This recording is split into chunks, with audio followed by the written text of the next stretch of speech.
ইয়া রাসূলুল্লাহ আইনা কুনতাল লাইল ইলতামাসতুকা ফি মাকানিকা ফালাম আজিদকা। হে আল্লাহর নবী, গত রাত্রে আপনি কোথায় ছিলেন? পুরা মক্কার মধ্যে আপনাকে খুঁজে পাই নাই। সুবহানাল্লাহ।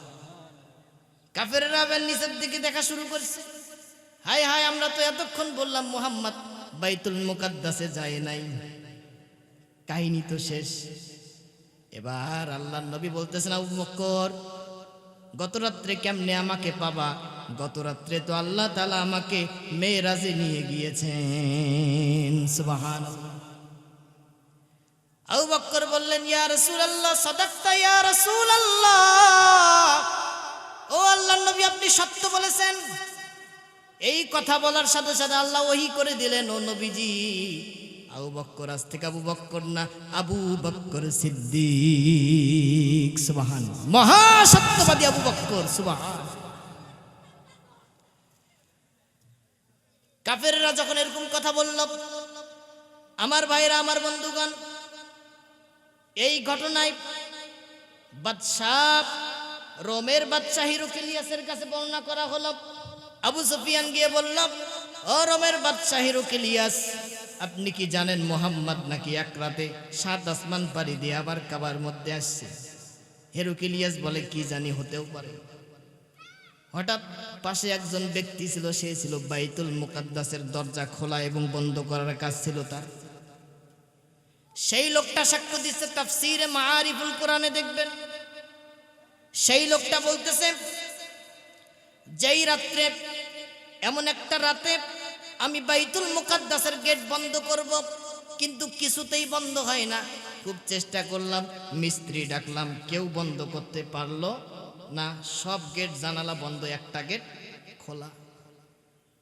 ফজরের সময় এসে দেখি খুলবো মসজিদ, এসে দেখি মসজিদ কেন জানি অটোমেটিক্যালি বন্ধ হয়ে আছে। হিরোকিলিয়াস অবাক, সাথে সাথে সে ইসলাম গ্রহণ করে ফেলেছে। তাইলে তৎকালীন মানুষও মেয়েরাজ বিশ্বাস করতে পারে নাই, আর আজকের বিজ্ঞানীরা কিভাবে বিশ্বাস করবে? তারা তো বলতেছে এই পৃথিবী থেকে মানুষের আকাশে যাওয়া সম্ভব না, কারণ এই পৃথিবীর থেকে সূর্যের দূর, এই পৃথিবী থেকে সূর্য হচ্ছে 13 লক্ষ গুণ বড়। এই সূর্যের মধ্যে এমন 13 লক্ষ পৃথিবী ডুবানো যাবে, আর সূর্যের মধ্যে তাপ আছে 1,40,00,000 ডিগ্রি সেলসিয়াস। ওটা ভেদ করে কিভাবে মুহাম্মদ সাল্লাল্লাহু আলাইহি সাল্লাম যাবে? তিনি তো মাটির মানুষ। আমার ভাইরা, আমার বন্ধুগণ, শুধু সূর্য নয়, সূর্য এই পৃথিবী থেকে এত উপরে, সূর্য থেকে আলো আসতে সময় লাগে 8 মিনিট 22 সেকেন্ড। এত দূরে সূর্য, এরকম 13 লক্ষ গুণ যেই সূর্যটা বড় পৃথিবীর চাইতে, ওরকম হাজার হাজার কোটি কোটি নক্ষত্র সূর্যের চাইতে বড় আল্লাহ আকাশের মধ্যে সৃষ্টি করে রেখেছেন। 3 কোটি সূর্যকে গিলে ফেলতে পারে এরকম সূর্য, এরকম চন্দ্র আল্লাহ বানিয়েছেন। আমাদের যে গ্যালাক্সিগুলো আছে পৃথিবীতে, আকাশের মধ্যে কত গ্যালাক্সি আছে? বিজ্ঞানীরা বলতেছেন 2 লক্ষ কোটি গ্যালাক্সি আছে। সুবহানাল্লাহ। এক একটা গ্যালাক্সির মধ্যে 10,000 কোটি নক্ষত্র কমপক্ষে আছে। এত বড় জায়গা পাড়ি দিয়ে মুহাম্মদ সাল্লাল্লাহু আলাইহি ওয়াসাল্লাম কিভাবে গেল? সুতরাং মেরাজ হয় নাই। আল্লাহ পাক রব্বুল আলামিন এই জন্যই বলেছেন, সুবহানাল্লাযী আসরা বিআবদিহি লাইলাম মিনাল মাসজিদিল হারাম। ও নবী, আপনার দ্বারা আমি এমন ঘটনা ঘটাইলাম যেই ঘটনার কুল কিনারা কিয়ামত পর্যন্ত মানুষ খুঁজে পাবে না। সুবহানাল্লাহ। এবার আসেন ঘটনা কিভাবে হলো। আল্লাহর নবী সাল্লাল্লাহু আলাইহি ওয়াসাল্লাম উম্মে হানির ঘরে শুয়ে আছেন। মেরাজের প্রেক্ষাপটটা কি? আল্লাহর নবী সাল্লাল্লাহু আলাইহি ওয়াসাল্লাম 10ম হিজরিতে, নবুয়তের 10ম বছরে নবীজির চাচা আবু তালেব ইন্তেকাল করলো, বিবি খাদিজাও ইন্তেকাল করলো। নবীজি খুব জর্জরিত, এখন কি করা যায়? দাওয়াতের মেশন নিয়ে মা হালিমার বাসার মধ্যে চলে গেলেন। সুবহানাল্লাহ। মা হালিমার বাসার মধ্যে যখন দাওয়াত দিলেন, দাওয়াত দেওয়ার সাথে সাথে চতুর্দিক থেকে পাথর মারা শুরু হলো। নবীজিকে তারা এত পাথর মারলো, পাথরে জর্জরিত হয়ে জুতা মুবারক, রক্তের ওজনে জুতা ভাসানো সম্ভব হচ্ছে না। 3 বার নবীজি বেহুশ হয়ে পড়লেন। নবীজি 3 বার বেহুশ হয়ে পড়ার পর নবীজির খাদেম নবীজিকে আস্তে আস্তে করে নিয়ে গেলেন। হঠাৎ যেতে যেতে আল্লাহর আকাশের একখণ্ড মেঘ নবীজিকে ছায়া দিতে শুরু করেছে। আজকে আলোচনা করব আকীদার বিষয়, মোস্ট ইম্পর্টেন্ট টপিকস অফ আকীদা। আমলে প্রবলেম হলে নাজাত পাওয়া যায়, ইমানে প্রবলেম হলে নাজাত পাওয়া যায়। আকীদা মানে ইমান। তো আমার ভাইরা, আমার বন্ধুগণ, আমি সূরা বানী ইসরাইলের প্রথম আয়াত তেলাওয়াত করেছি। এই আয়াতের মধ্যে আমার হাবিব মুহাম্মদ সাল্লাল্লাহু আলাইহি ওয়াসাল্লামের মুআজিজার কথা বলা হয়েছে। প্রত্যেকটা নবীর জীবদ্দশায় মুআজিজা ঘটেছে, 1টা 2টা 3টা 4টা। সমস্ত নবীর মুআজিজা যদি ভাগ করা হয় তাহলে প্রত্যেকের ভাগে 3টা করে মুআজিজা পড়বে। আর আমার নবী রাহমাতুল লিল আলামিন সাইয়্যিদুল মুরসালিন, তার জীবদ্দশায় 24,000 মুআজিজা ঘটেছে। সুবহানাল্লাহ। হাদা সাইয়্যিদুল আলামিন, গোটা জগতের নেতা। আমার ভাইয়েরা, আমার বন্ধুগণ, মুআজিজা হচ্ছে অক্ষমকারী বস্তু। প্রত্যেক কওমের মাঝে আল্লাহ মুআজিজা দান করেন, তাদের নবীর প্রেরণ করে। এমন মুআজিজা, যেই মুআজিজা তৎকালীন সময়ের মানুষ যেই বিষয়ে বেশি পারদর্শী, যেটা বেশি চর্চা করে, আল্লাহ সেই মুআজিজা সেই জামানায় সেই নবীদেরকে পাঠান। আমরা যদি মুসা আলাইহিস সালামের জিন্দেগি খেয়াল করি, আল্লাহ তাআলা তাকে এমন এক জামানায় প্রেরণ করলেন যে জামানার মানুষ জাদু নিয়ে বেশি খেলা করে। খুব জাদু তো না, নারীকে পুরুষ বানায়, পুরুষকে নারী বানায়, মুশকিল জাদু। এমন সময় আল্লাহ তাআলা একজন পয়গম্বরকে পাঠালেন, তার নাম হচ্ছে মুসা কালিমুল্লাহ। সুবহানাল্লাহ। মুআজিজা দিলেন 2টা। 1 নম্বরে মুসা নবী যদি বগলের নিচে হাত দিতেন, হাত বের করার সাথে সাথে নূর চমকে উঠত। সুবহানাল্লাহ। 2 নম্বরে একটা লাঠি দিলেন, যেই লাঠিটি আদম নবী জান্নাত থেকে এনেছিলেন। সুবহানাল্লাহ। ওই লাঠিটাই মুসা নবীকে আল্লাহ দিলেন। মুসা নবী নবুয়ত প্রাপ্ত হওয়ার পূর্ব পর্যন্ত এই লাঠি ব্যবহার করেছেন, কিন্তু তিনি জানেন না এই লাঠির ক্ষমতা কি। আল্লাহ একদিন ডাক দিয়ে বললেন, মুসা রে, ওমা তিলকা বিয়ামিনিকা ইয়া মুসা, ও মুসা তোমার ডান হাতে ওটা কি? আল্লাহর পয়গম্বর মুসা বললেন, আমার ডান হাতে লাঠি, এটা দিয়ে ছাগলের পাতা পারি, ছাগল চড়াই। আল্লাহ বলেন, ওয়া আলকি মা ফি ইয়ামিনিকা তালকাফ মা সানাউ, ওয়া আলকি নিক্ষেপ করো, মা ফি ইয়ামিনিকা তোমার ডান হাতে যা আছে। নিক্ষেপ করার সাথে সাথে বিশাল একটা সাপে পরিণত হয়ে গেছে। সবাই দেখে অবাক। তাহলে সেই জামানায় জাদুর প্রভাব ছিল, এই জন্য জাদু দিয়ে আল্লাহ মুআজিজা দিলেন। ঈসা নবীর জামানায় প্রভাব ছিল চিকিৎসা বিজ্ঞানের, এজন্য ঈসা নবীকে আল্লাহ পাক মুআজিজা দান করলেন। ওয়া উবরিউল আকমাহা ওয়াল আবরাসা ওয়া উহয়িল মাউতা বিইذনিল্লাহ। আল্লাহু আকবার। এমন 3টি মুআজিজা দিলেন। ঈসা নবী যদি তার ডান হাত দ্বারা, ঈসা আলাইহিস সালাম যদি ডান হাত দ্বারা কোন অন্ধ লোকের চোখের মধ্যে হাত দিত, চোখটা ভালো হয়ে যেত। কোন কুষ্ঠি রোগের গায়ে হাত দিলে ওই কুষ্ঠ রোগ ভালো হয়ে যেত। শুধু তাই নয়, ওয়া উহয়িল মাউতা বিইذনিল্লাহ, কোন কবরের পাশে গিয়ে যদি বলতো, কবরের মানুষ আল্লাহর হুকুমে জিন্দা হও, জিন্দা হইতে সেকেন্ড সময় লাগতো না। সে সময়ের মানুষের চিকিৎসা বিদ্যা ছিল। এই জন্য আল্লাহর পয়গম্বর ঈসা রূহুল্লাহকে আল্লাহ তাআলা চিকিৎসা বিজ্ঞানে পারদর্শী করলেন। এক মহিলা কান্না করে বলল, ঈসা নে, আমার এক আত্মীয় ইন্তেকাল করেছে, যদি তুমি তাকে জীবিত করে দিতে পারো আমি ঈমান আনব। এবার মহিলাটি কবরের পাশে নিয়ে গেল। নিয়ে যাওয়ার পর ঈসা নবী ওই কবরের পাশে গিয়ে বলল, কুম বিইذনিল্লাহ, ও আল্লাহর বান্দা, আল্লাহর হুকুমে জিন্দা হও। প্রথম আওয়াজ হলো, কোনো খবর নাই। মাটির মধ্যে কাঁপুনি শুরু হয়ে গেল। আবার চিৎকার দিলেন, কুম বিইذনিল্লাহ। কবরটা মাঝখান থেকে ফাঁক হয়ে গেল। তিনবার চিৎকার দিলেন, কুম বিইذনিল্লাহ। তিনবারের বেলায় কবর থেকে একটা লোক দাঁড়িয়ে, আসসালামু আলাইকা ইয়া ঈসা রূহুল্লাহ। আল্লাহু আকবার।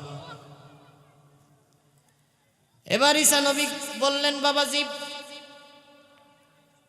তোমাকে দেখে মনে হচ্ছে যুবক বয়সে তোমার মৃত্যু হয়েছে, কিন্তু তোমার দাড়ি এবং চুল মোবারক পাকলো কিভাবে? আর তোমাকে দেখে মনে হচ্ছে তোমার শরীরের মধ্যে কাঁপুনি শুরু হয়ে গেছে, কারণটা কি? এবার আল্লাহর নবী ঈসা পয়গম্বরকে উত্তর দিল, ঈসা রে, আমার কবরের বয়স হচ্ছে 4000 বছর। সুবহানাল্লাহ। আজরাইল যখন আমার জান কবজ করে, ঈসা এত কষ্ট পেয়েছি, 4000 বছর হয়েছে, মৃত্যুর যন্ত্রণা দেহ থেকে এখনো বিয়োগ হয় নাই। সুবহানাল্লাহ। এই জন্যে তো আজরাইল যখন কারো সামনে উপস্থিত হয়, কপালের মধ্যে ঘাম চলে আসে, চক্ষুগুলা উল্টা উল্টি শুরু করে, আর মানুষটা চিৎকার মারতে থাকে। নেককার বান্দা হলে হঠাৎ করে মুখ দিয়ে বেরিয়ে যায়, লা ইলাহা ইল্লাল্লাহু মুহাম্মাদুর রাসূলুল্লাহ সাল্লাল্লাহু আলাইহি ওয়াসাল্লাম।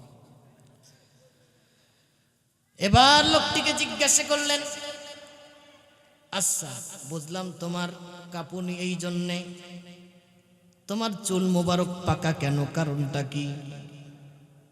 এবার লোকটি বলতেছে, ঈসা রে, যখন তুমি আমার কবরের সামনে দাঁড়িয়ে বলেছো কুম বিইذনিল্লাহ, আল্লাহর হুকুমে জাগ্রত হও, আমার মনে হয়েছে কিয়ামত হয়তো শুরু হয়ে গেছে, আল্লাহর সামনে দাঁড়াতে হবে, কোনো আমল আমার নাই দাঁড়ানোর মতো।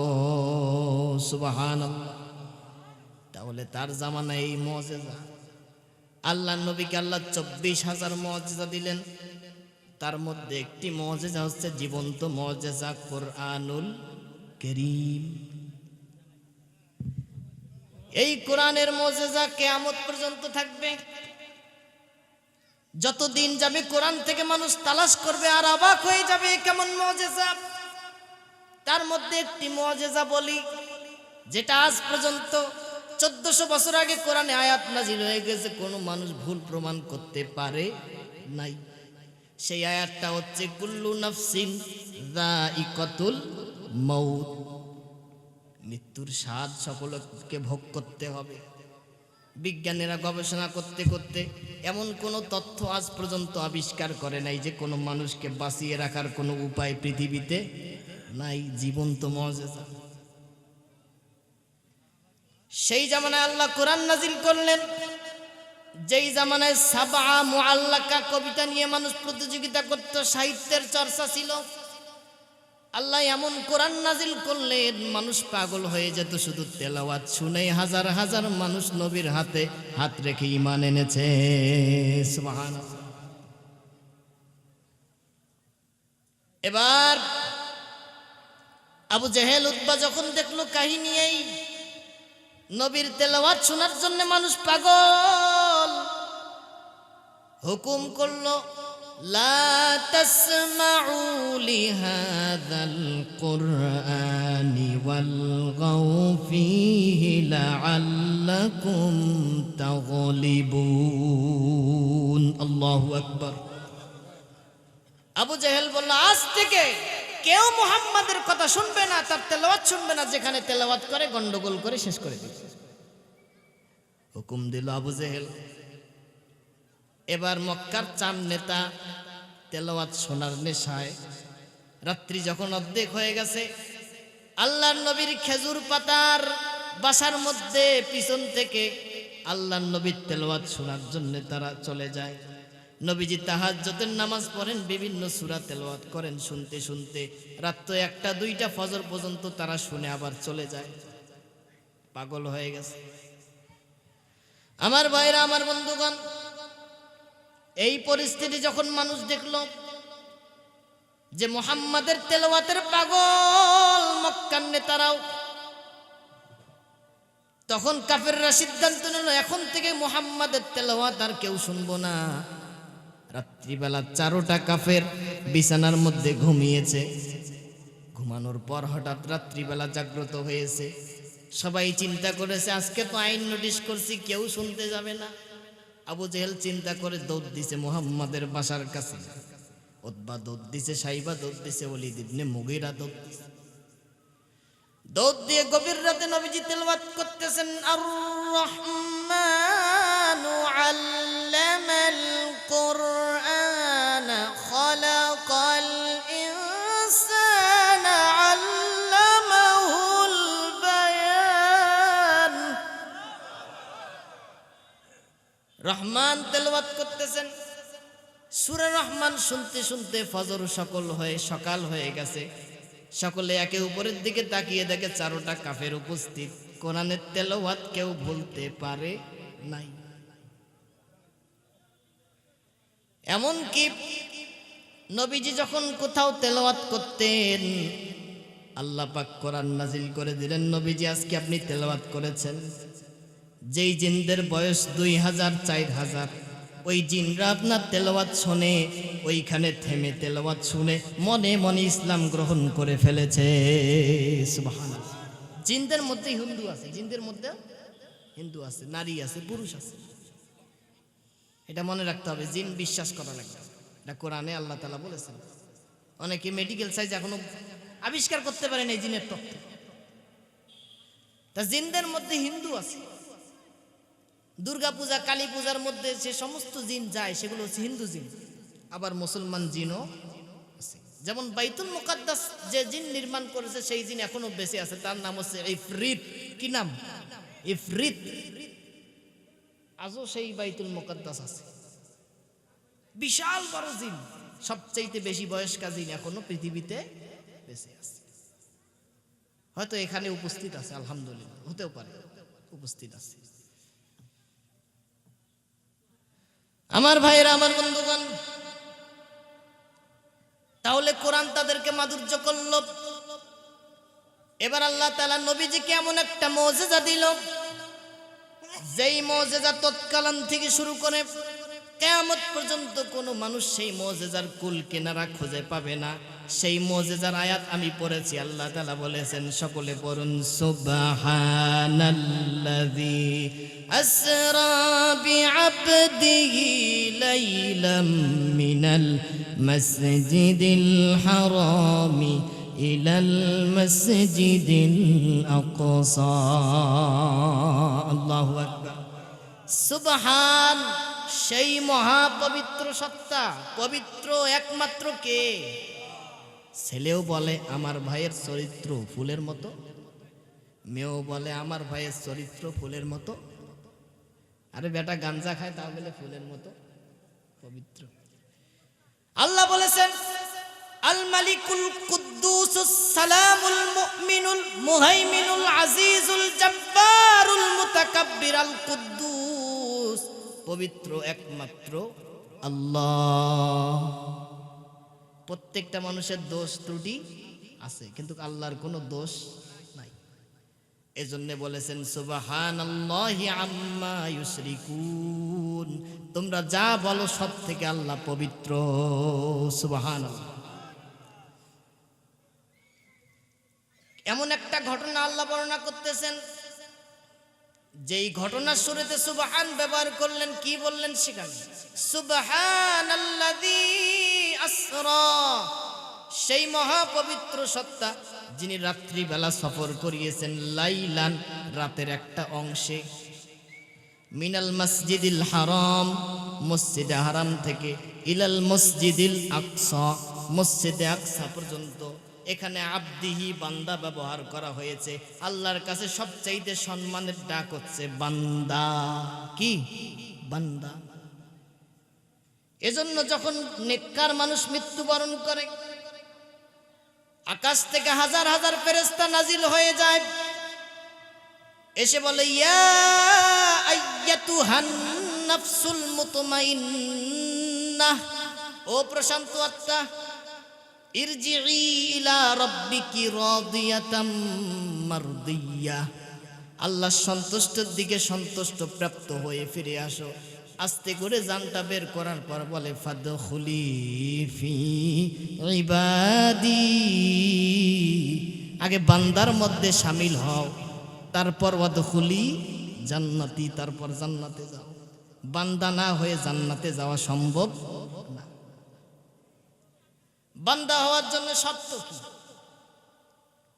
বান্দা হওয়ার জন্য শর্ত আল্লাহ কোরআনের মধ্যে বলেছেন, কুল ইয়া আইয়ুহাল কাফিরুন, সকলে পড়ুন তো, কুল ইয়া আইয়ুহাল কাফিরুন লা আ'বুদু মা তা'বুদুনা ওয়ালা আনতুম আবিদুনা মা আ'বুদ ওয়ালা আনা আবিদুম মা আবাদতুম ওয়ালা আনতুম আবিদুনা মা আ'বুদ লাকুম দীনুকুম ওয়ালিয়া দীন। আল্লাহু আকবার।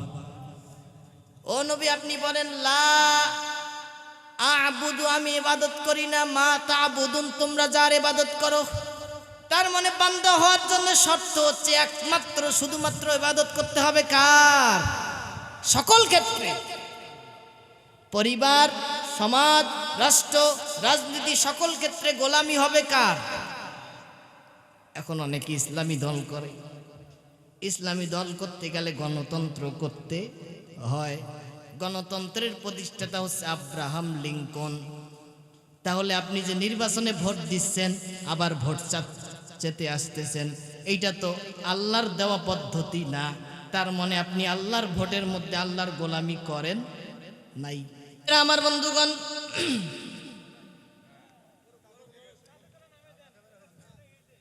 তার মানে এই নির্বাচন পদ্ধতি কি? কুফরি পদ্ধতি। কি পদ্ধতি? আল্লাহর পদ্ধতি না। আল্লাহর দেওয়া পদ্ধতি ফলো করেছে আবু বকর, ওমর, ওসমান, আলী। কার দেওয়া পদ্ধতি ফলো করেছে? আল্লাহর দেওয়া। আপনি ভোট দিচ্ছেন, ভোটের মন্ত্র হচ্ছে by the people, for the people, of the people. অধিকাংশ মানুষ যা বলে তাই সত্য। অধিকাংশ মানুষ যদি বলে মদ খাওয়া হালাল, হালাল হবে কি? হালাল হবে। এই জন্য গণতন্ত্র কি? কুফরি। স্পষ্ট মনে রাখতে হবে, আল্লাহর দেওয়া খেলাফত দুই ভাবে প্রতিষ্ঠিত হতে পারে। এক, দাওয়াতের মাধ্যমে, মানুষকে দাওয়াত, মানুষের মাঝে দাওয়াতি কাজ। আর দুই নাম্বার, জিহাদের মাধ্যমে চূড়ান্ত ফয়সালা হবে জিহাদের। এছাড়া ভোট দেওয়া যা পদ্ধতি আছে, চোরটো ভোট দেয়। কোশ্চিন কেন কোনো আলেম এই ভোটের মাধ্যমে আসবে না? কারণ চোর চায় না যে কোনো আলেম আসুক, তারা হাত কাটবে। যারা টিভি দেখে তারা চায় না যে কোনো আলেম ক্ষমতায় আসুক, টিভি দেখা বন্ধ হবে। যে সমস্ত নায়িকা নায়ক গান করে তারা চাবে না যে কোনো ইসলামী দল ক্ষমতায় আসুক, কোনোদিন আসা সম্ভব না। এই জন্য আল্লাহর দেওয়া পদ্ধতিতেই ফিরে আসতে হবে ইনশাআল্লাহ। এই পদ্ধতিতে আগামের বিশ্ব ফিরবে ইনশাআল্লাহ। এই জন্য একটা গান আছে, কোন একদিন এ দেশের আকাশে কালিমার পতাকা দুলবে, এখানে একটা ভুল আছে। এদেশের আকাশ শুধু বাংলাদেশে ইসলাম চাক না পুরা বিশ্বে? তাহলে গানটা কি হবে? কোন একদিন পৃথিবীর আকাশে কালিমার পতাকা দুলবে, সেদিন সবাই খোদাই বিধান পে দুঃখ বেদনা ভুলবে। সুবহানাল্লাহ।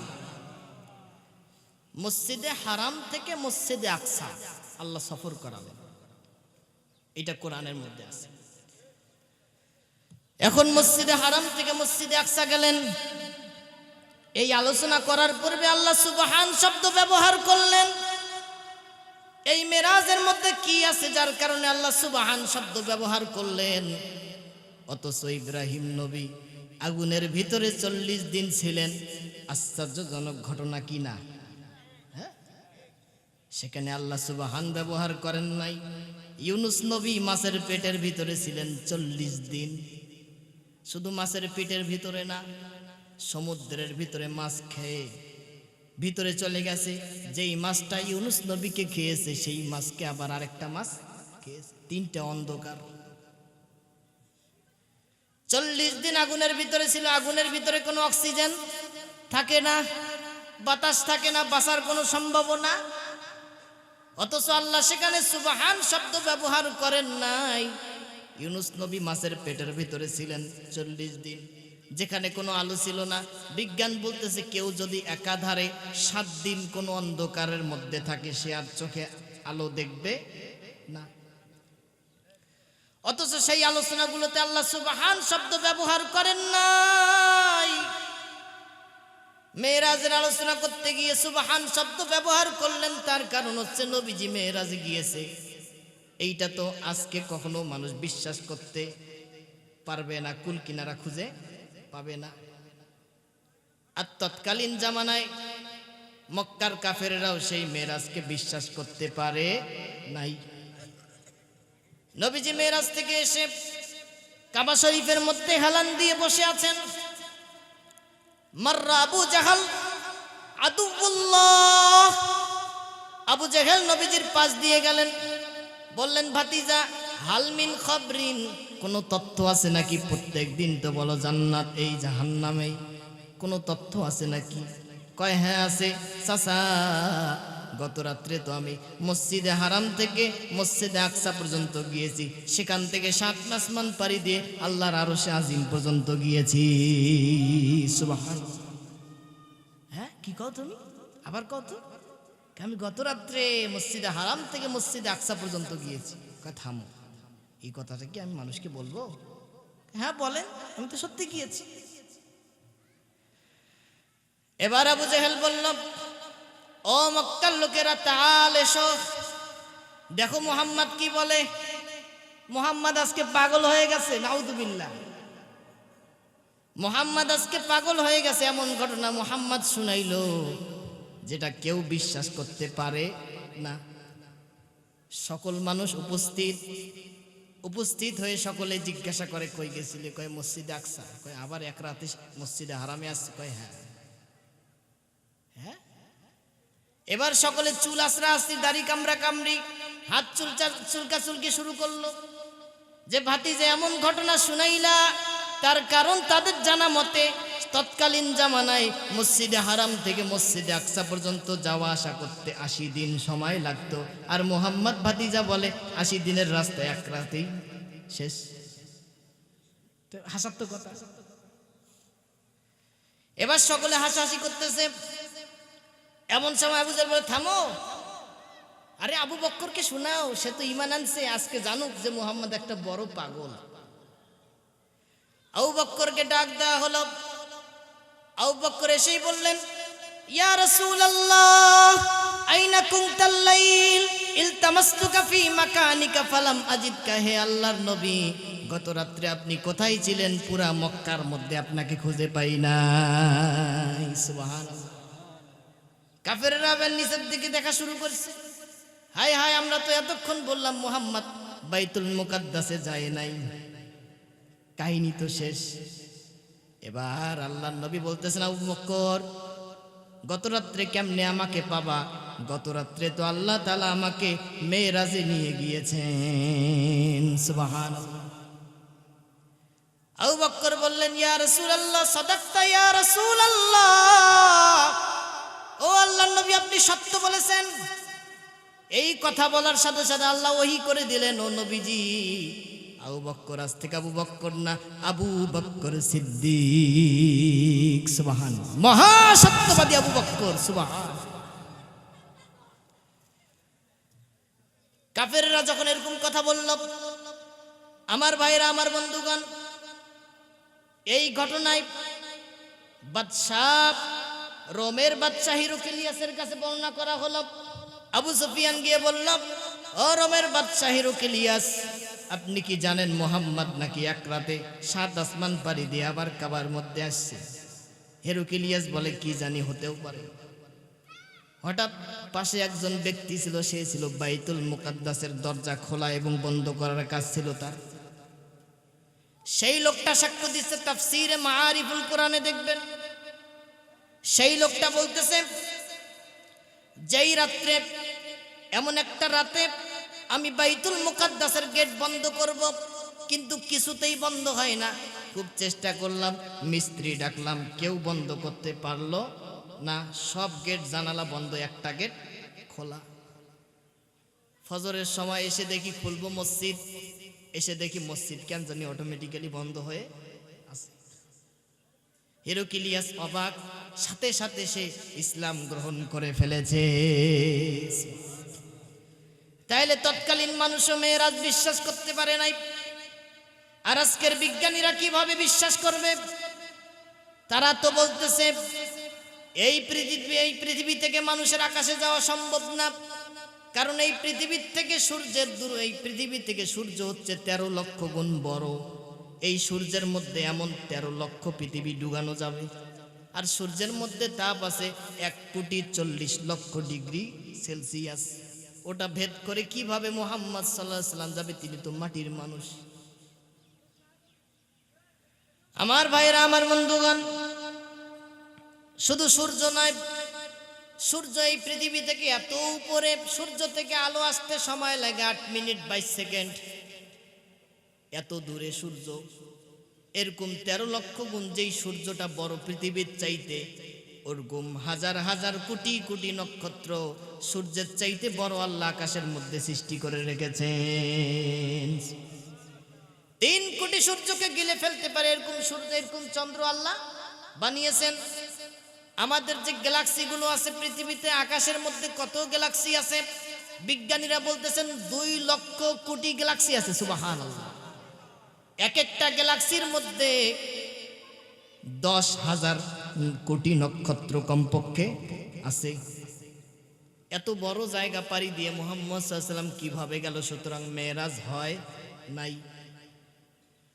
আল্লাহ পাক রব্বুল আলামিন এর জন্যই বলেছেন, সুবহানাল্লাযী আসরা বিআবদিহি লাইলাম মিনাল মাসজিদিল হারাম। ও নবী, আপনার দ্বারা আমি এমন ঘটনা ঘটাইলাম যেই ঘটনার কুল কিনারা কিয়ামত পর্যন্ত মানুষ খুঁজে পাবে না। সুবহানাল্লাহ। এবার আসেন ঘটনা কিভাবে হলো। আল্লাহর নবী সাল্লাল্লাহু আলাইহি ওয়াসাল্লাম উম্মে হানির ঘরে শুয়ে আছেন। মেরাজের প্রেক্ষাপটটা কি? আল্লাহর নবী সাল্লাল্লাহু আলাইহি ওয়াসাল্লাম 10ম হিজরিতে, নবুয়তের 10ম বছরে নবীজির চাচা আবু তালেব ইন্তেকাল করলো, বিবি খাদিজাও ইন্তেকাল করলো। নবীজি খুব জর্জরিত, এখন কি করা যায়? দাওয়াতের মেশন নিয়ে মা হালিমার বাসার মধ্যে চলে গেলেন। সুবহানাল্লাহ। মা হালিমার বাসার মধ্যে যখন দাওয়াত দিলেন, দাওয়াত দেওয়ার সাথে সাথে চতুর্দিক থেকে পাথর মারা শুরু হলো। নবীজিকে তারা এত পাথর মারলো, পাথরে জর্জরিত হয়ে জুতা মুবারক, রক্তের ওজনে জুতা ভাসানো সম্ভব হচ্ছে না। 3 বার নবীজি বেহুশ হয়ে পড়লেন। নবীজি 3 বার বেহুশ হয়ে পড়ার পর নবীজির খাদেম নবীজিকে আস্তে আস্তে করে নিয়ে গেলেন। হঠাৎ যেতে যেতে আল্লাহর আকাশের একখণ্ড মেঘ নবীজিকে ছায়া দিতে শুরু করেছে। জিবরিল আমিন এসে বলল, ইয়া রাসূলুল্লাহ, যা মালাইকাতুল জিবাল, ওই মেঘের সাথে পাহাড়ের ফেরেশতা আছে, আপনি যদি হুকুম করেন ওই পাহাড়ের ফেরেশতারা তায়েববাসীকে মাটির সাথে পিষে ধ্বংস করে দিবে। রাসূল বললেন, আমি কিভাবে এই কথাটা বলবো, অথচ আমি আল্লাহ আমাকে দাওয়াত দেওয়ার জন্য পাঠিয়ে দিয়েছেন, লা ইলাহা ইল্লাল্লাহু মুহাম্মাদুর রাসূলুল্লাহ, একটা মিশন নিয়ে আমি এসেছি। আমি যদি এই মানুষগুলোকে ধ্বংস করি তা কার কানে আমি পৌঁছাবো লা ইলাহা ইল্লাল্লাহ। কি রকম দয়া ছিল আমার দয়ার নবী, মায়ার নবী। এভাবে কান্না শুরু করলেন। হঠাৎ হাঁটতে হাঁটতে একটা খেজুরের বাগানের মধ্যে চলে গেলেন। বাগানের ভিতরে তিনি কান্না করে দোয়া করতে শুরু করলেন।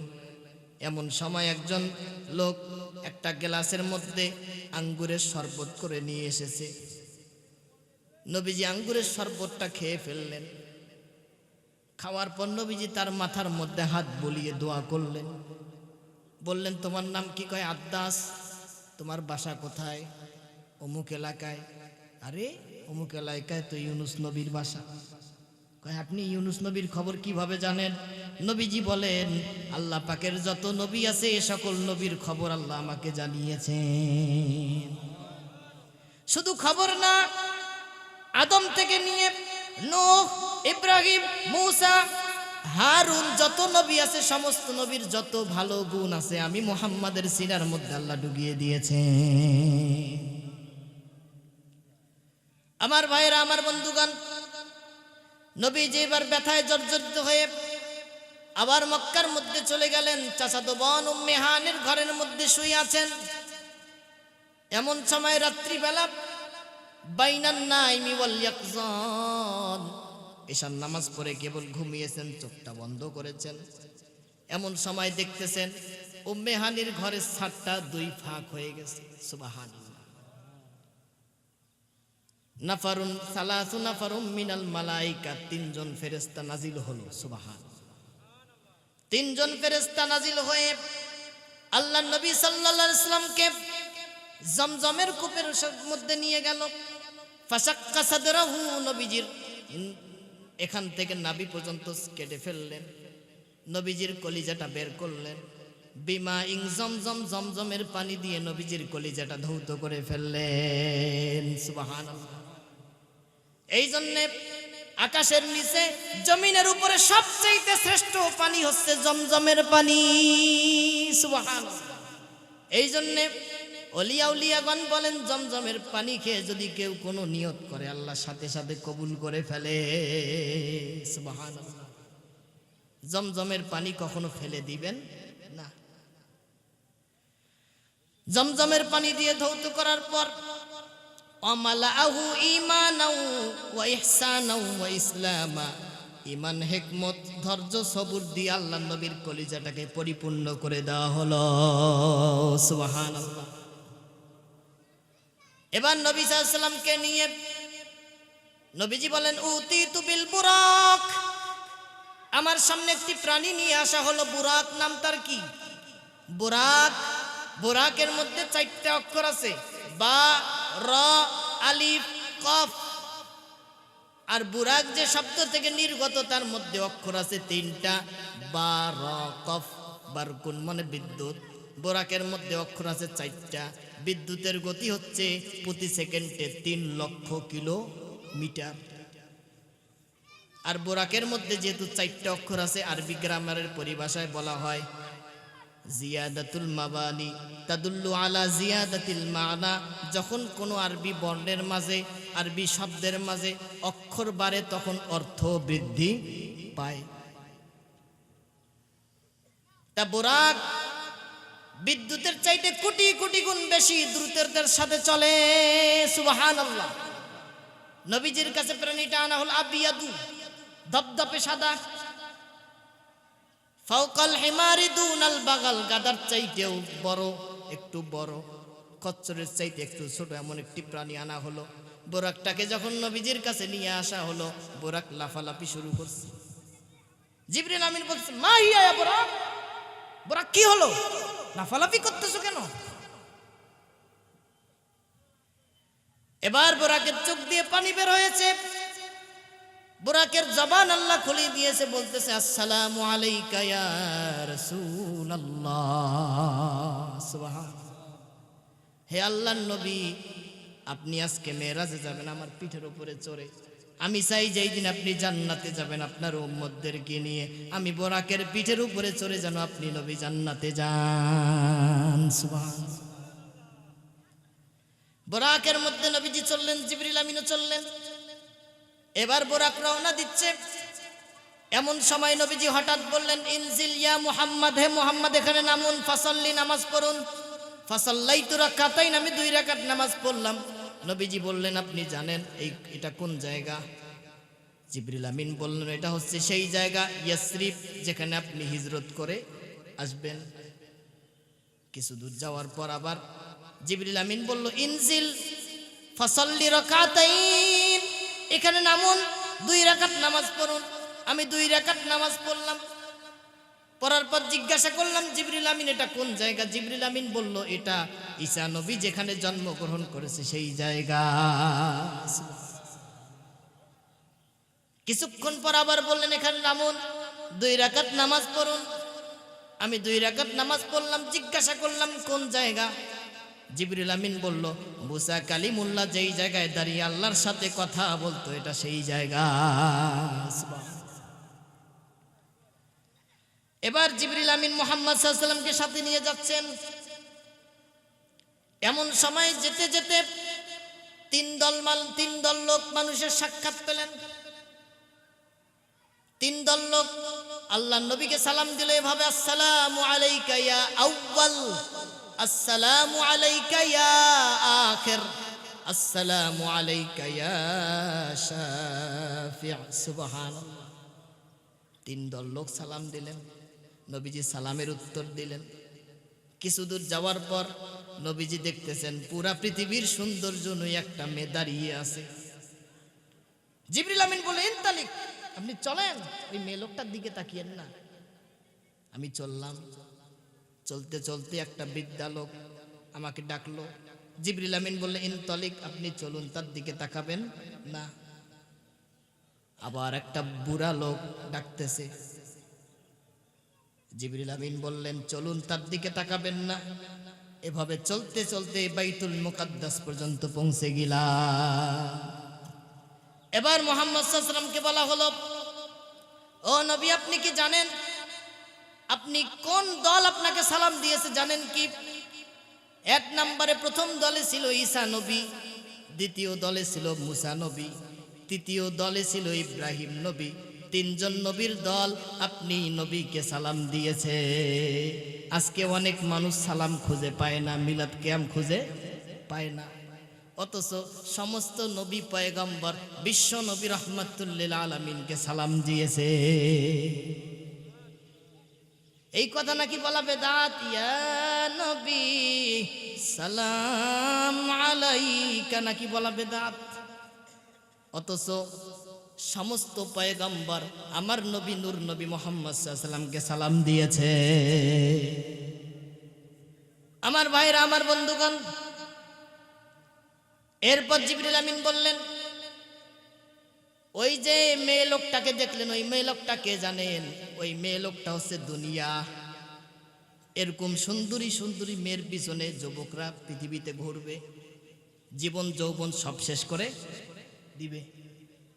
একটা কথা বলি, আপনার ছেলে যখন কোনো মেয়ের প্রেমের মধ্যে পড়বে তখন দেখবেন তার ব্যবহার খারাপ হয়ে যায়, ঠিক কিনা?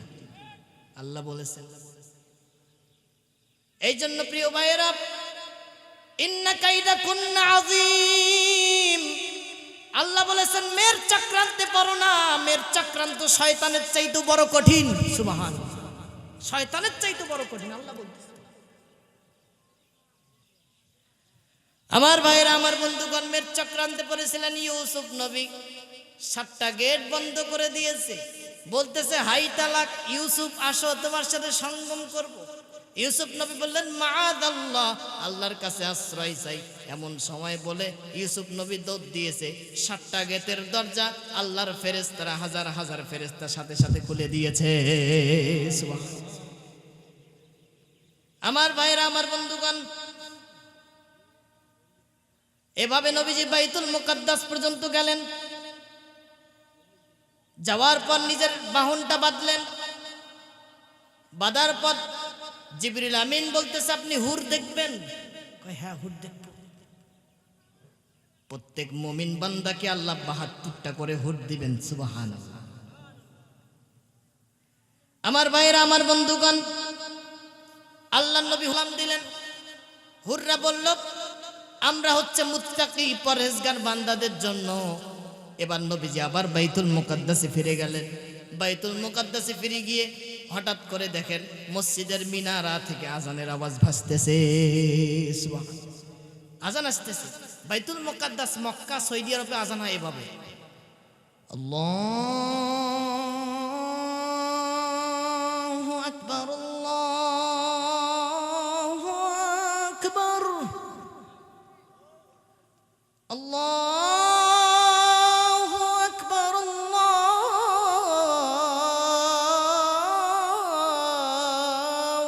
আকবার। আর আমার দেশের কারি ওবাইদুল্লাহ কারি আজান দেয় এভাবে, হাইয়া আলাস সালাহ,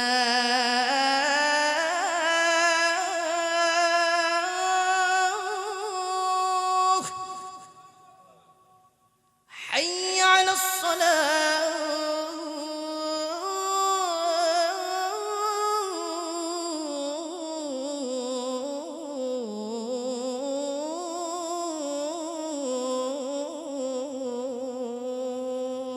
আল্লাহু আকবার। এটা বাংলাদেশের আজান আর ওইটা সৌদি আরবের আজান। মসজিদের মিনারা থেকে আজান হলো, লক্ষ ফেরেশতা মসজিদের মধ্যে নাজিল হলো, লক্ষ লক্ষ পয়গাম্বর মসজিদের মধ্যে নাজিল হলো। হঠাৎ করে সকলে কাতারবন্দি হয়ে দাঁড়ালো। এবার জিবরিল আমিন আল্লাহর নবীর হাতখানা ধরে বললেন, নবীজি আজকে সমস্ত মানুষের ইমামতি আপনি নবী করবেন। আল্লাহর নবীকে সামনে দাঁড়িয়ে সামনের কাতারে ইমামতির জায়গা দাঁড়িয়ে দিলেন। নামাজ শেষ করলেন, 2 রাকাত নামাজ পড়ালেন। কয় রাকাত? 2 রাকাত নামাজ পড়ার পর জিবরিল আমিন জিজ্ঞাসা করলেন, ইয়া রাসূলুল্লাহ আপনি কি জানেন কাদের কাদের আপনি ইমামতি করালেন? না, আমি জানি না। আল্লাহর নবীকে বলা হলো, পৃথিবী সৃষ্টি থেকে যত পয়গম্বর আল্লাহ পৃথিবীতে পাঠিয়েছেন সমস্ত পয়গম্বর সহ আকাশের লাখ লাখ ফেরেশতা আপনার পিছনে আজকে নামাজ পড়ল। আল্লাহ তো কোরআনের মধ্যে বলেছেন ইয়াসিন, পড়েন তো দেখি, ইয়াসিন ওয়াল কুরআনিল হাকিম ইন্নাকা লামিনাল মুরসালিন। সুবহানাল্লাহ। আপনি তো নবীদের ইমাম, সেটা আল্লাহ প্র্যাকটিক্যাল করালেন। ইমামতি করার পর উতিতু বিল মেরাজ, আমার কাছে মেরাজ উপস্থিত করা হলো। কি মেরাজ? একটা শিরিন নাম। মেরাজ একটা শিরিন। আরে এমন একটা সুন্দর সিঁড়ি, যেই সিঁড়ি আমি জীবনেও দেখি নাই। আর আল্লাহর নবী বললেন এই সিঁড়িতে করে প্রত্যেক নেককার বান্দার আত্মাকে আল্লাহ 4র্থ আসমানে নিয়ে যান। সুবহানাল্লাহ। এজন্য মৃত্যুর মধ্যে 2টা কন্ডিশন ঘটে। কয়টা কন্ডিশন? যদি নেককার বান্দা হয় আকাশের দিকে তাকিয়ে থাকে, মেরাজ সিঁড়িটা চকমক করে জ্বলতে থাকে, ওটাকে দেখতে থাকে। আল্লাহ পাক কোরআনের মধ্যে বলতেছেন ইন্নাল্লাযীনা ক্বালু রাব্বুনাল্লাহু সুম্মা ইসতাকামু তাতানাজ্জালু আলাইহিমুল মালায়েকা। কোন ইমানদার বান্দা যখন মৃত্যুবরণ করে আল্লাহ তাআলা আকাশ থেকে ঝাঁকে ঝাঁকে ফেরেশতা প্রেরণ করেন। ফেরেশতারা এসে জান্নাতি মখমল কাপড়ের মধ্যে রূহটাকে পেঁচিয়ে মেরাজে করে নিয়ে 4র্থ আসমানে ইল্লিয়্যিন নামক জায়গার মধ্যে নিক্ষেপ করে দেন। আর যদি বান্দাটা বদকার হয়, আজরাইলকে দেখার সাথে চোখ চতুর্দিকে ঘোরাঘুরি শুরু করে। ভয়ে থরথর করে কাঁপতে শুরু করে। আর ওই রুহটাকে ফেরেশতারা জাহান্নামের সিজ্জিয়িন নামক জায়গার মধ্যে নিক্ষেপ করে।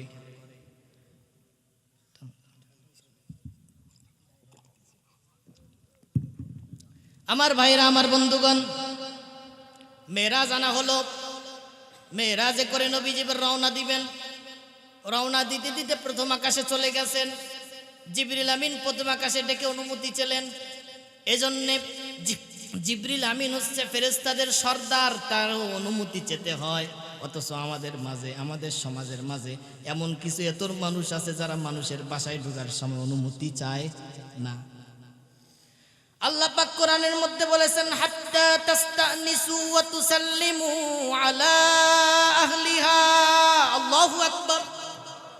যখন কোনো মানুষের বাসার মধ্যে প্রবেশ করবে তখন প্রথম বলবে আসসালামু আলাইকুম। আল্লাহর নবী বলেছেন, 3 শ্রেণীর মানুষের জিম্মাদার আল্লাহ হয়ে যান। সুবহানাল্লাহ। 1 শ্রেণীর মানুষ যারা যুদ্ধের মধ্যে যায়, 2 শ্রেণীর মানুষ যারা উযু করে মসজিদের দিকে রওনা দেয়, 3 নাম্বার মানুষ ইয়াদখুলু ফি বাইতিহি বিসালামিন। কোন মানুষের বাসার মধ্যে গিয়ে যখন সালাম দেয়, ওই মানুষ যতক্ষণ বাড়ির মধ্যে থাকবে আল্লাহ শান্তি এবং বরকত নাজিল করে দিবেন। অনুমতি ছিলেন, অনুমতি দেওয়া হলো। নবীজি প্রবেশ করলেন। আসমানে উঠেই দেখেন ফাইদা হিয়া আদম আলাইহিস সালাম, সেখানে আদম নবী নামাজ পড়তেছে। আদম নবী যখন নামাজের মধ্যে ডান দিকে সালাম ফিরান তখন তিনি হাসেন, বাম দিকে সালাম ফিরান তখন তিনি কাঁদেন। এবার নবীজি জিজ্ঞাসা করলেন, ইয়া জিবরিল, কারণ কি ডান দিকে দেখে তিনি কাঁদেন, হাসেন কেন? বাম দিকে দেখে তিনি কাঁদেন কেন? কারণটা কি? জিবরিল আমিন বলল, আদম নবীর ডান দিকে নেককার সন্তান আছে, বাম দিকে বদকার। এই 2 অবস্থা দেখে তিনি হাসেন এবং কাঁদেন। সেখান থেকে তিনি উঠে গেলেন। মেরাজে করে দ্বিতীয় আসমানে গেলেন। সেখানে অনুমতি চাওয়া হলো, অনুমতি দেওয়া হলো। ফাইদা হিয়া ইয়াহইয়া ওয়া ঈসা আলাইহিস সালাম, সেখানে 2 জন নবীকে দেখলেন, ইয়াহইয়া এবং ঈসা নবীকে। সালাম দিলেন, দোয়া নিলেন। তৃতীয় আসমানে গেলেন। তৃতীয় আসমানে দেখেন ফাইদা হিয়া ইউসুফ আলাইহিস সালাম। সাতরাল হাসান ইউসুফ নবীকে দেখার সাথে সাথে নবীজি বলতেছেন, গোটা পৃথিবীর অর্ধেক সৌন্দর্য আল্লাহ ইউসুফ নবীকে দিয়েছে। এখন জুলাইখার মন্ত্রীরা বলা শুরু করলো, ওরে জুলাইখা, কেন ইউসুফের প্রেমে পড়লি? ইউসুফের তো বাপও নাই, মাও নাই, গোলামের বাচ্চা গোলাম, কিভাবে পড়লি? জুলাইখা এবার তার সঙ্গী সাথীদের দাওয়াত দিলেন। কেন বললাম দেখো, দাওয়াত দিয়ে সকলকে ফল কাটতে দিতে শুরু করছে। ফল কাটতে দিয়ে শুরু করে এবার জুলাইখা ইউসুফ নবীকে ডাক দিল। ইউসুফ নবী আসার সাথে সাথে কত্তানা আইদিয়াহুন, ফল কাটতে কাটতে সেই মহিলারা হাতের অর্ধেক পর্যন্ত কেটে ফেলেছে। কি সুন্দর ছিল আমার নবী ইউসুফ আলাইহিস সালাম। এবার শুনেন ফতহুল কাদের, ফতহুল বারি 5 নাম্বার খণ্ড 253 নাম্বার হাদিস। মা আয়েশা সিদ্দিকা রাদিয়াল্লাহু তাআলা আনহা বলেন,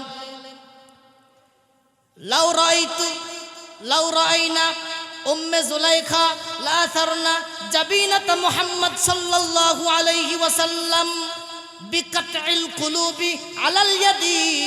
জুলাইখার সাথী সঙ্গীরা যদি আমার নবী, প্রিয় নবী মুহাম্মদকে দেখতো, শুধু হাত না, হাত কাটতে কাটতে কলিজাটা পর্যন্ত কেটে ফেলে দিত। তৃতীয় আকাশ শেষ, চতুর্থ আকাশে গেলেন। সেখানে গিয়ে দেখেন ইদ্রিস নবী। পঞ্চম আকাশে গেলেন, সেখানে গিয়ে দেখেন হারুন নবী। ষষ্ঠ আকাশে গেলেন, সেখানে গিয়ে দেখেন মুসা নবী, এবং গিয়ে দেখেন মুসা নবী কাঁদতেছেন। জিবরিল আমিনকে জিজ্ঞাসা করা হলো, কেন মুসা নবী কাঁদেন? জিবরিল আমিন বললেন, মুসা নবী আপনার এই অবস্থা দেখে কাঁদতেছেন কারণ আপনার উম্মতকে আল্লাহ সমস্ত নবীর উম্মতের আগে জান্নাত দান করবেন। এবার সপ্তম আকাশে গেলেন।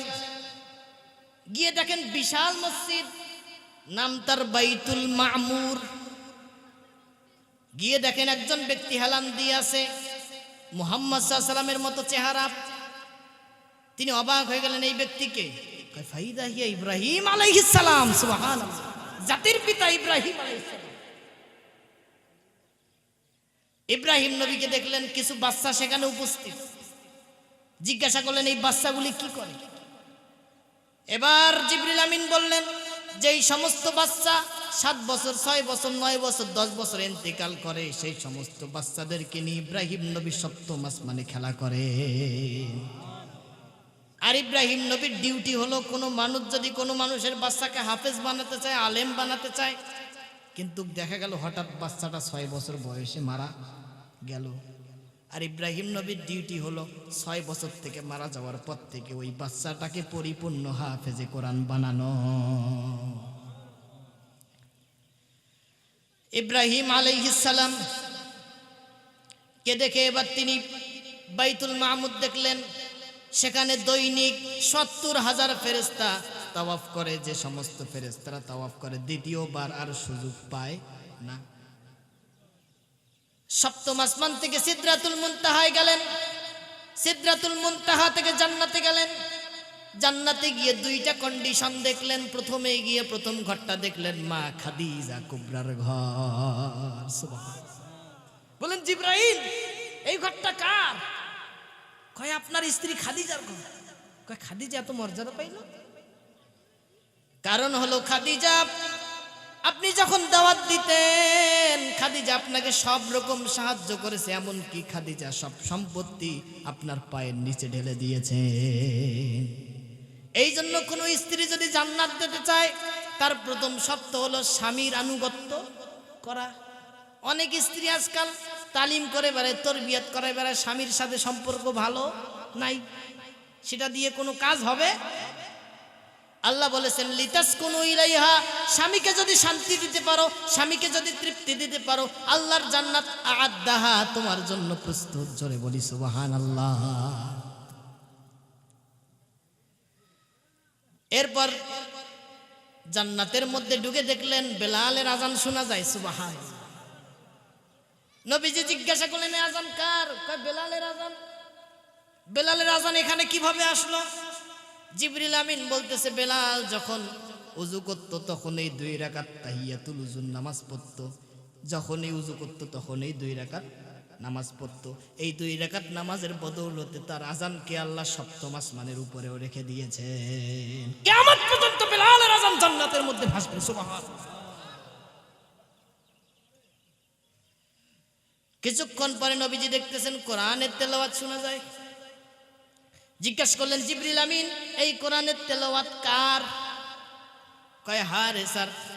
কারণ কি? জান্নাতের মধ্যে তার তেলাওয়াত শোনা যায়। নবীজি মেরাজ থেকে রওনা গিয়ে হারেসাকে জিজ্ঞাসা করলেন, হারেসা কারণটা কি? হারেসা বললেন, তেমন কোনো নেক আমল আমার নাই, কিন্তু আমার একজন বৃদ্ধা মা আছে। আমি মায়ের খেদমত এমন ভাবে করেছি, মা আমাকে এমন দোয়া করেছে, যে কারণে জান্নাতে আমার তেলাওয়াত এখন পর্যন্ত ভাসতেছে। মা বাবার খেদমত করে, মা বাবার আনুগত্য করেন, আল্লাহ জিন্দেগি খুলে দিবে। সুবহানাল্লাহ। আমার ভাইয়েরা, আমার বন্ধুগণ, জান্নাত দেখলেন, জাহান্নাম দেখলেন। এরপর রফরাফানা হলো। রফরাফে করে নবীজি সাল্লাল্লাহু আলাইহি সাল্লাম আরশে আজিমে গেলেন। সুবহানাল্লাহ। অনেকে বলে নবীজি আরশে যায় নাই, অনেকে বলে নবীজি আল্লাহকে দেখে নাই। অথচ নবীজি বলতেছেন, রাআইতু রাব্বি আযজা ওয়া জাল্লা, আমি আমার স্বয়ং চর্মচোখে আমি আমার আল্লাহকে দেখেছি। সুবহানাল্লাহ। নবীজি স্বয়ং আল্লাহকে দেখেছে। অনেক মানুষ বলে আল্লাহকে দেখে নাই, অথচ রাজে কওল হচ্ছে আল্লাহকে নবীজি চর্মচোখে সরাসরি দেখেছেন। সুবহানাল্লাহ। ফাকানা কাবা কাউসাইনি আও আদনা, তীর ধনুক যেমন একত্রিত হয়, আল্লাহর সাথে একত্রিত হয়ে স্বয়ং আল্লাহকে সচক্ষে সামনাসামনি নবীজি দেখেছেন। সুবহানাল্লাহ।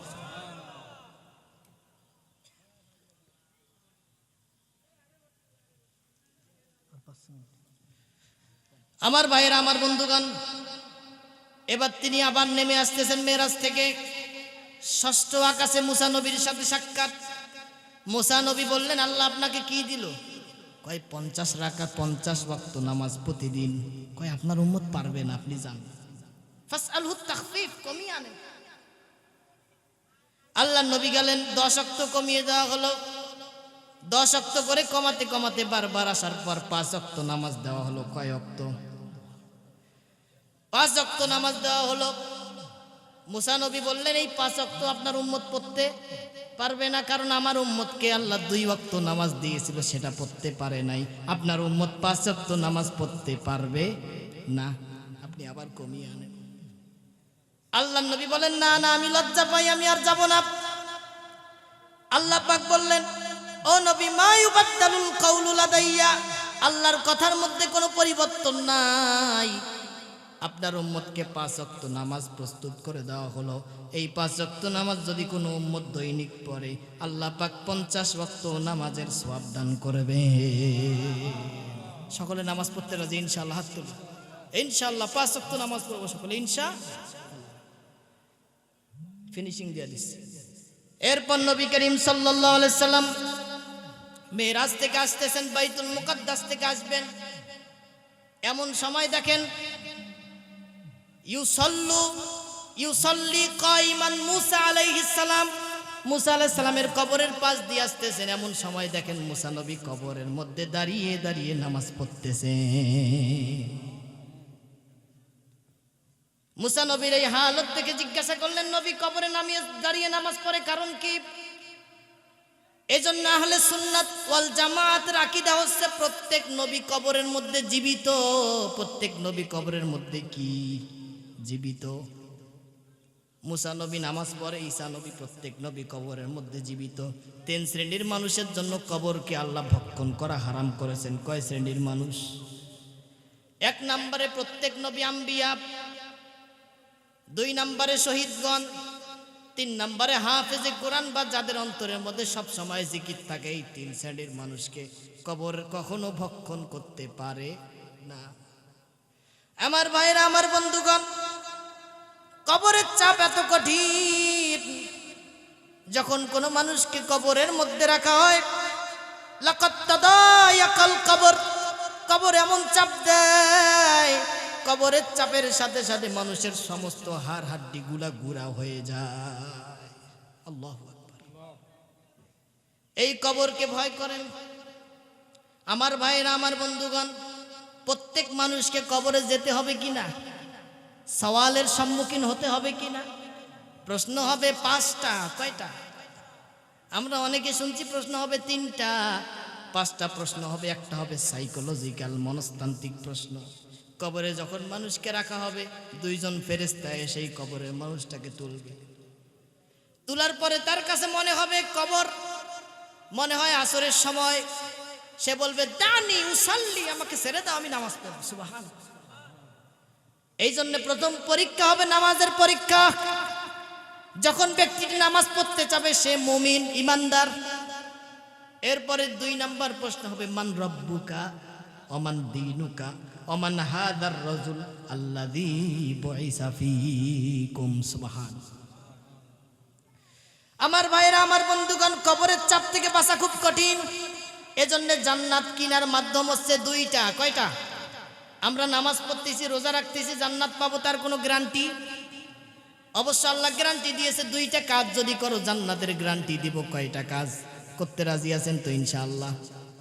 1 নম্বরে জানমাল দিয়ে আল্লাহর রাস্তায় জিহাদ করা, 2 নম্বরে জানমাল আল্লাহর রাস্তায় দান করা।